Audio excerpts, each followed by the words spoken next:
Okay, so we've got an older Kenmore 90 series washer machine and matching dryer, and I've already taken this apart.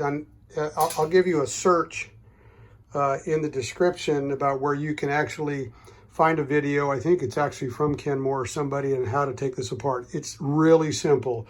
All you need is a flathead screwdriver and a Phillips screwdriver, and you'll take the two screws out. Actually, you'll snap these little deals here. These caps just come off like this. Just grab them from the back here up on top, pull them back, they come off. And then you will take the two screws here and here. They already have like a built-in hinge on the back here. You'll see it. You don't mess with any of that. And you'll just basically flip this whole thing up and kind of gets out of the way. It's still connected to the back plate. Then you'll have these bad boys right here, and they will come up underneath that little slot, and then this part here actually goes inside of here, and you'll take a screwdriver and you'll just kind of pop those off, kind of like taking off an air filter snap maybe on a Dodge Ram, if that makes any sense.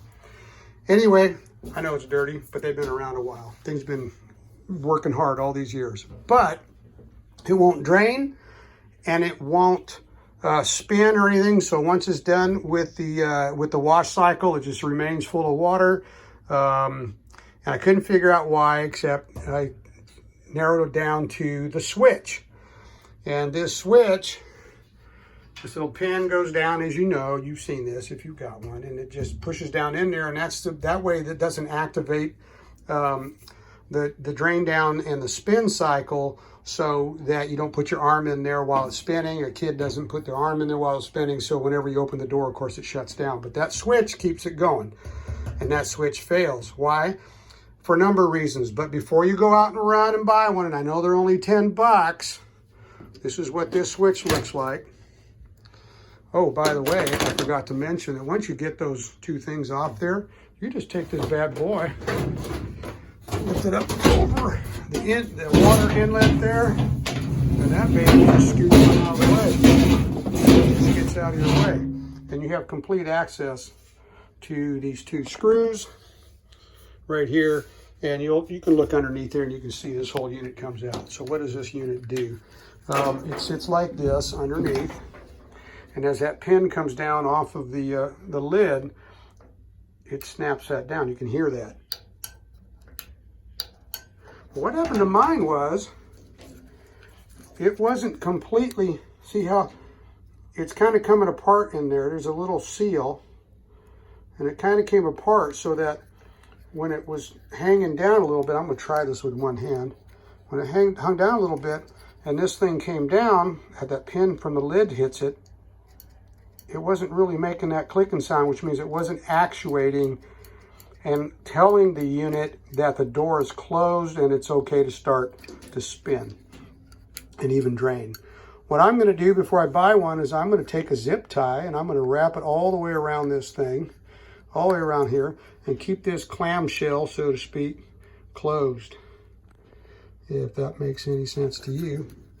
I'm probably going to order another one anyway because it's so darn easy to replace. But in the meantime, I can't wait a week before I do laundry. So I'm going to zip tie that baby together and reinstall this back underneath here. And we'll see how it goes. And I know it'll work. I'm a smart fella. And I'm just going to use a real small zip tie and bring that together. So before you go buy one and worrying about it, and if this thing works for the next week while I'm waiting for the other one, might just keep it in there and keep that $10 part as a backup for future. Anyway, I hope this helps you. If it does, go ahead and just put a little like on there, or comments if you got any. I don't care, it doesn't matter. I don't live by your likes, but there you have it. Thanks for watching.